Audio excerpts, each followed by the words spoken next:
FM News. Lokal. Idol Dennis, please come in. Ang naman ni Provincial Board Member RJ Fariñas nga agbalay iti request resolution na para iti panay padakter iti Pagudpud Airport iti nadakama kang ili. Kuna ni Bukal Fariñas iti inkodyang session ket day dasar iti second na reading dating resolution ngayon na iti tumute in bagana nga nakanutong na dito nga bana kung gusto dumaras pa iti turismo yan iti ekonomiya iti aking amya na paset iti probinsya ti Ilocos Norte in bagana mati yan nakamat nga solusyon ket naman na babayan tinabla sa sarita iti LGU apod nga karaman dahil dati iti master plan da Idol Lawrence iti panakay patakgar iti aeropuerto iti Pagudpud Ilocos Norte. Pasmat ijay Bohol, kada Palawan, kunana, nga iti tourist destination at iti Bohol ng airport, Santa Marigatan, nga agturong iti nakamat nga luwat. Asuman, iti inuman tayo king kuwana, nakasunod, iti panakapanunod na madaan iti airport, iti Bohol ng Ilocos Norte, itagdama, iti resolusyon ket na pilan, iti sanggunyan panlalawigan.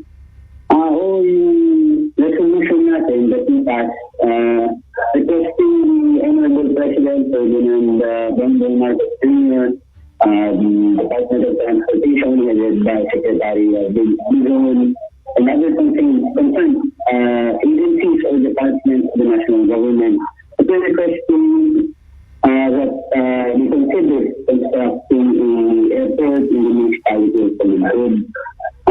So in the recent session just yesterday, I knew that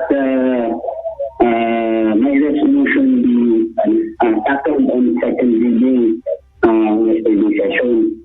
But unfortunately, it was not voted upon by the members. It was referred to the committee level. Anyway, the resolution is already there. The idea is already there. So hopefully, this resolution will be given attention by the national government. And as I have stated, it is the last 3 years of the president. So hopefully, this is one of the projects that we can consider, review, study together or in coordination with the provincial government. Sir, paano po natin maka-isip ang magkaroon ng ganyan klaseng idea, sir? So, I have been visiting, traveling all around the Philippines. So, of course, I've been, I'm from Ilocos Norte. I've been to 36 years. I've been going to Pagudpud and everything.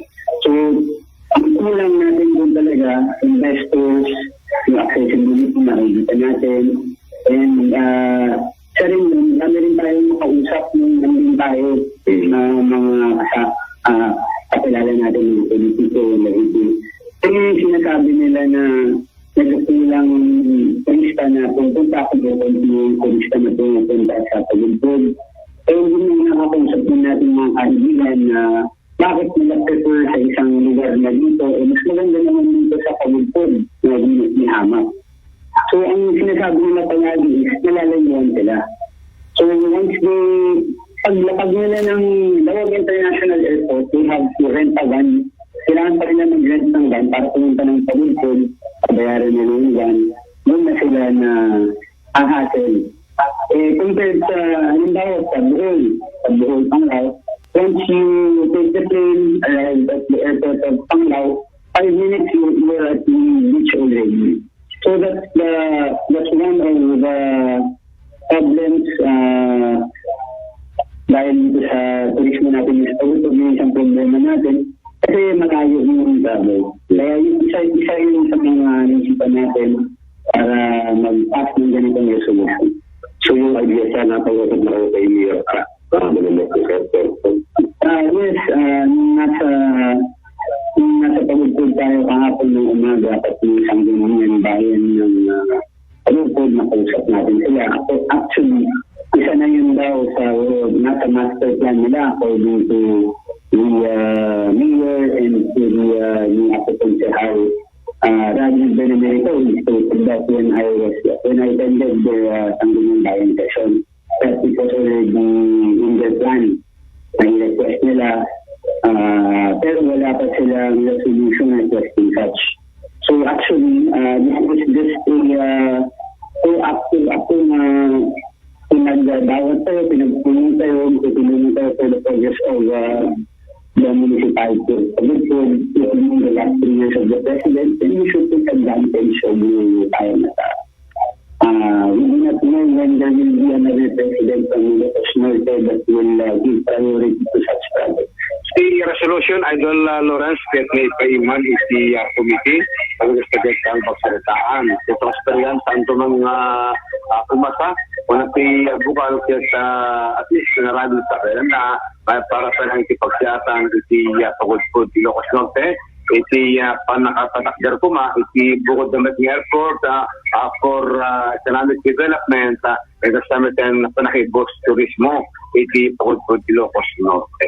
Tama ko lang manipod iti Sangguniang Panlalawigan, Idol Dennis Felicio, Tata Aramen.